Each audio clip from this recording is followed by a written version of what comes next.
Esto es Descubriendo Japón, un podcast de Brújula Nipona, donde exploramos los misterios, historias y tradiciones que dieron forma al alma de Japón. Mi nombre es Jules y les doy la bienvenida a este viaje.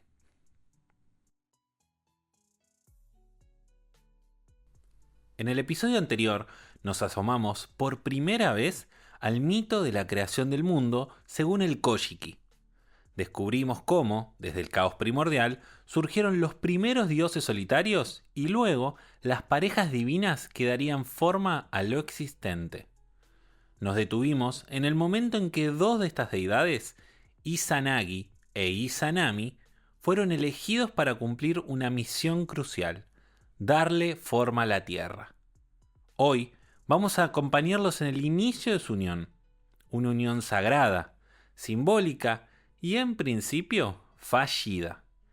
Y a veces esas fallas terminan marcando el destino de todo lo que vendrá después.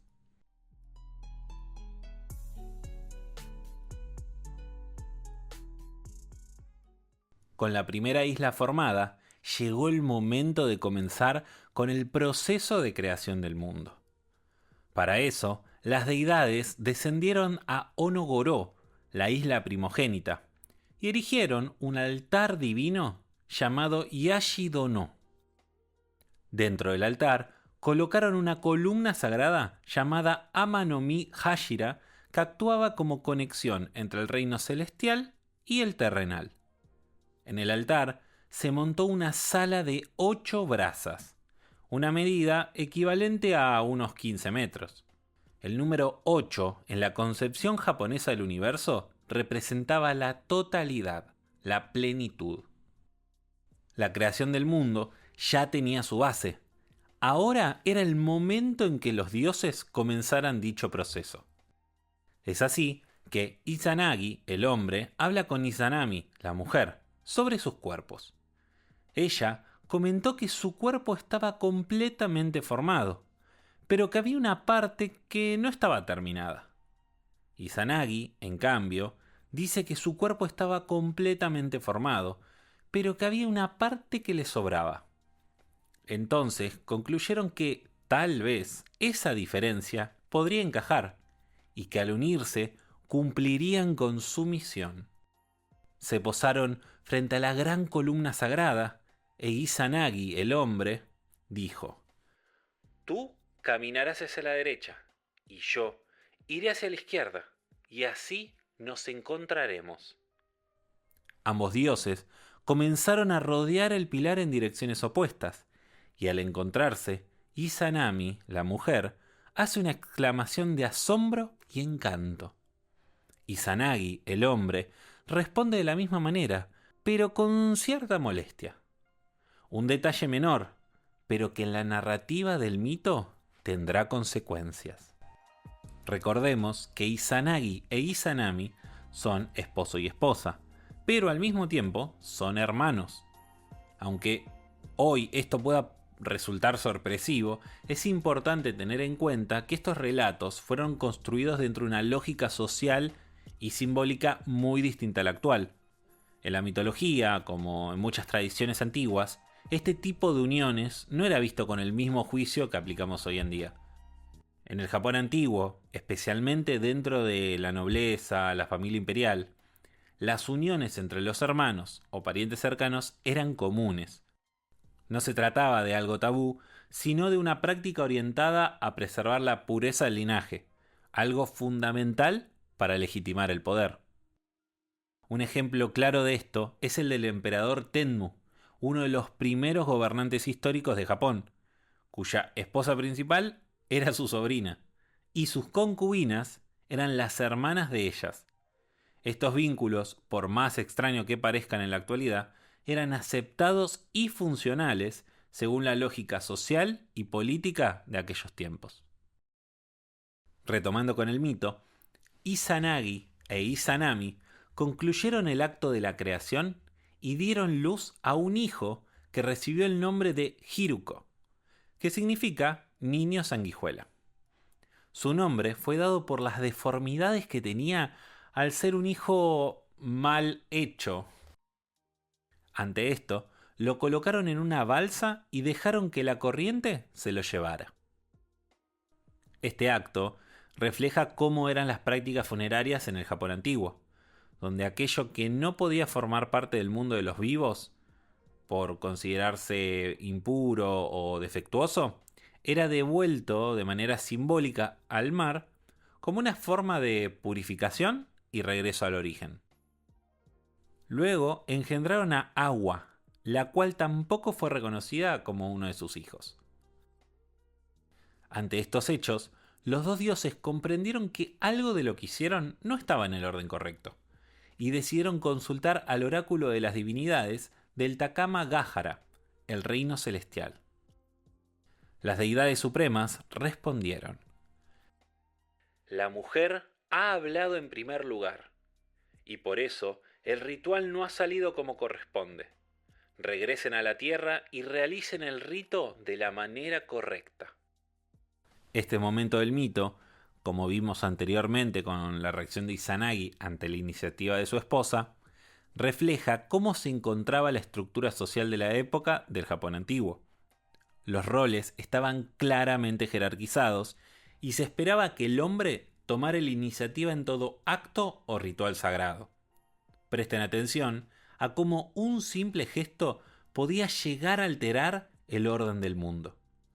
Es interesante pensar cómo estos relatos antiguos reflejaban el miedo a que se pierda el balance de los roles establecidos. Y tal vez también surge esa pregunta de ¿qué pasa cuando algo que se considera correcto no es lo más justo? Fue entonces que Izanagi e Izanami volvieron nuevamente a la columna celestial. Giraron alrededor de ella y esta vez fue Izanagi el primero en hablar. Izanami respondió y así nació su primer considerado hijo legítimo, la isla de Awaji, que significa camino de espuma. De esta forma fue como surgieron las demás islas que conformarán el archipiélago japonés. En total, fueron 8 las primeras islas en ser creadas, por lo que recibieron el nombre de Oyashimaguni, que en su traducción sería el país de las 8 grandes islas. ¿No es sorprendente cómo un simple número podía contener toda una idea de plenitud? Lo vimos en la sala de 8 brazas, en el total de las deidades primordiales, y nuevamente lo volvemos a observar en las primeras islas. Y les aviso que no va a ser la última vez. Quiero recordar que el Kojiki, además de ser un recopilatorio de mitos y cronologías históricas, era también un medio político para justificar muchos hechos y acciones del gobierno y la sociedad japonesa de la época. Esta consideración de las 8 grandes islas era también un reflejo del mapa político que se consideraba el centro del poder del imperio.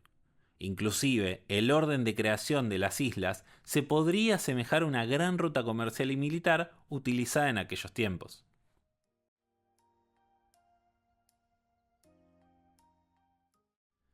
En este punto, una vez creadas las islas, Izanagi e Izanami comenzaron a dar a luz a una vasta cantidad de deidades que habitarán este nuevo territorio. Los nuevos dioses serán los representantes de fenómenos naturales y físicos relacionados con la tierra y la agricultura. Estas deidades fueron naciendo una a una. Los ríos y mares, el viento, los árboles, las montañas y las praderas, los planos, hasta llegar al último en nacer, el dios del fuego, quien culminó con la creación divina de esta pareja celestial. Al dar a luz a la deidad del fuego, nombrada como Kagutsuchi, Izanami sufrió quemaduras en sus partes genitales que la llevaron a enfermarse. De la impureza de su cuerpo debilitado, sus heces, orina y vómito, surgieron otras deidades de menor rango. Finalmente, el dios cuya naturaleza primordial era el fuego, terminó consumiendo la vida de su propia madre. entregué la vida de mi amada esposa a cambio de un simple hijo. Se lamentó Izanagi, y acto siguiente se desplomó en llanto a los pies de su difunta pareja. Posteriormente, enterró el cuerpo de Izanami en el monte Hiba, situado en la frontera entre la tierra de Izumo y Hoki. ¿No es impactante ver cómo, incluso en la mitología, la creación y la destrucción van de la mano? Cómo a partir de la vida surge la muerte, y de la muerte, nuevos dioses. En total, Izanagi e Izanami dieron a luz a 14 islas y 35 deidades.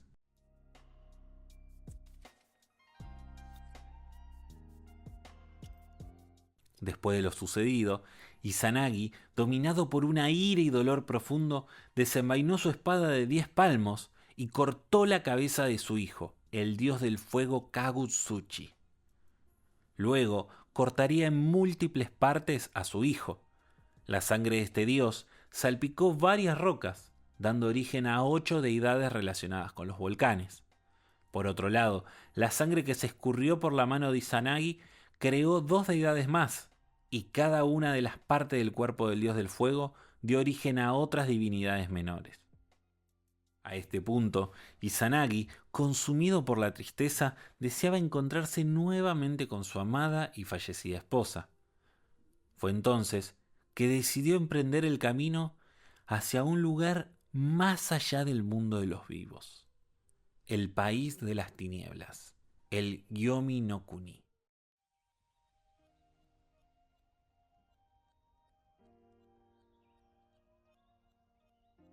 Antes de continuar con el mito, hagamos una breve pausa para hablar sobre el Gyomi y aclarar algunos conceptos que ayudan a entender su significado. El Gyomi es descrito en el Kojiki como el país de los muertos, un lugar sombrío y silencioso. No es un infierno repleto de demonios y castigos, sino más bien un lugar donde hay quietud, descomposición e impureza.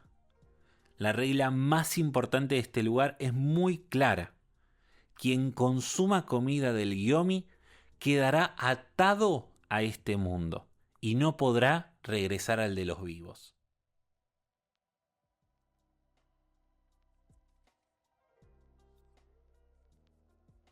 Al llegar al Gyomi, Izanagi se encuentra con unas enormes puertas de entrada, las cuales fueron abiertas por un ser muy peculiar, Izanami. Al verla, el dios exclamó: «Oh, mi amada esposa, las tierras que tú y yo nos encontrábamos creando aún no han sido terminadas. Regresa conmigo para poder completarlas». Izanami, sorprendida de ver a su esposo, le responde: «Es demasiado tarde, mi amado. Ya he probado el fruto de este mundo y ahora pertenezco a este reino. No puedo regresar contigo. Aún así, intentaré hablar con los dioses de las tinieblas. Pero debes prometerme una cosa: no me mires hasta que regrese». Claramente, la promesa duró poco. Impaciente por volver con su amada y con el miedo de perderla para siempre, Izanagi no pudo contener la curiosidad. Tomó uno de los peines que sostenían su cabello, partió uno de sus dientes y creó una antorcha. Se acercó a su esposa y lo que vio lo dejó petrificado. Su amada ya no era la mujer con la que había creado las islas. Su cuerpo estaba en plena descomposición y habitado por diferentes criaturas, entre ellas 8 dioses relacionados con el trueno. Esta imagen hizo que Izanagi, horrorizado, saliera huyendo del Gyomi. Izanami, avergonzada y enfurecida por la traición de su esposo, ordenó a las Gyomotsu Shikome y a los dioses del trueno que lo persiguieran. Las Gyomotsu Shikome son espíritus guardianes del Gyomi. Tienen una apariencia aterradora y son conocidas como las viejas feas. representan la impureza de la muerte y la necesidad de respetar las reglas de este mundo. La persecución mantuvo a Izanagi en un constante peligro. Mientras huía, tomó uno de sus peines, y este lo transformó en un brote de bambú que las guardianas se detuvieron a comer. Escapando, arrojó su tocado, y este se volvió un racimo de uvas, deteniendo una vez más el avance de sus perseguidores. Llegando al final del tramo y cerca de la frontera entre los mundos, arrancó 3 melocotones y los lanzó contra estas criaturas. El resultado fue que los guardianes se ahuyentaron. En la tradición japonesa antigua, los melocotones, también llamados momo, eran considerados protectores contra el mal, las impurezas y los espíritus malignos. Simbolizan la purificación, fuerza vital y protección divina. Luego de esto, Izanami decide perseguirlo ella misma. Pero Izanagi, al llegar a la frontera, colocó con mucho esfuerzo una enorme piedra para bloquear el paso. Fue así que el mundo de los vivos quedó nuevamente separado del mundo de las tinieblas. Mi amado esposo, si me haces esto, yo me encargaré de acabar cada día con 1000 personas del mundo de los vivos, exclamó Izanami.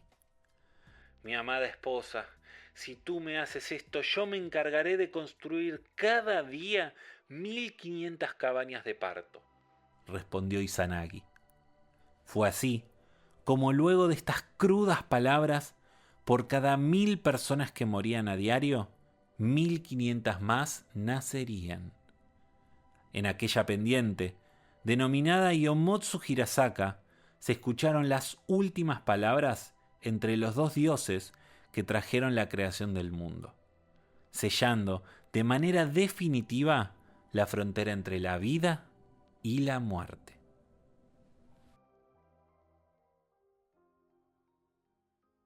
La historia de Izanagi e Izanami nos recuerda que en la cosmovisión japonesa la muerte no es un castigo ni un final, sino más bien un límite que nos obliga a reflexionar sobre la vida, la pureza y la continuidad de la creación. También está la importancia y el respeto de las leyes del mundo como un pilar fundamental para poder mantener el equilibrio. Y más allá de lo mítico, ¿no es algo que también nos toca en lo cotidiano? La muerte y las pérdidas duelen, pero también nos marcan un nuevo camino. La vida, con todas sus vueltas, siempre encuentra esa forma de poder adaptarse y seguir adelante. Y quizás eso que vemos como una fragilidad, en realidad sea más bien la fuerza que nos ayuda para poder renacer en esos momentos tan oscuros.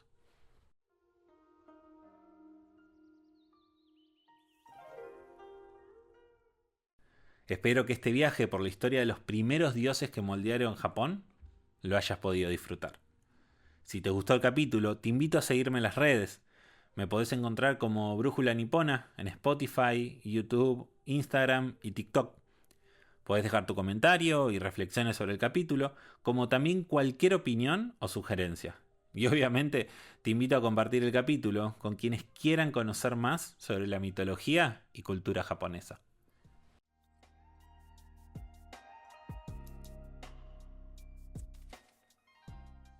En el próximo episodio vamos a explorar qué sucede con Izanagi luego de volver del mundo de las tinieblas.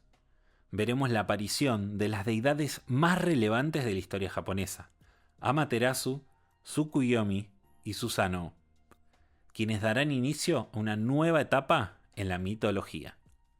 ¿Qué sucede cuando el mundo se queda sin la luz que hace que todo tenga sentido? Quiero agradecerte por escucharme y espero que me sigas acompañando en esta aventura. Esto fue Descubriendo Japón, un podcast de Brújula Nipona. Mi nombre es Jules y te espero en el próximo capítulo para seguir explorando las historias que dieron forma al alma de Japón. ¡Matane!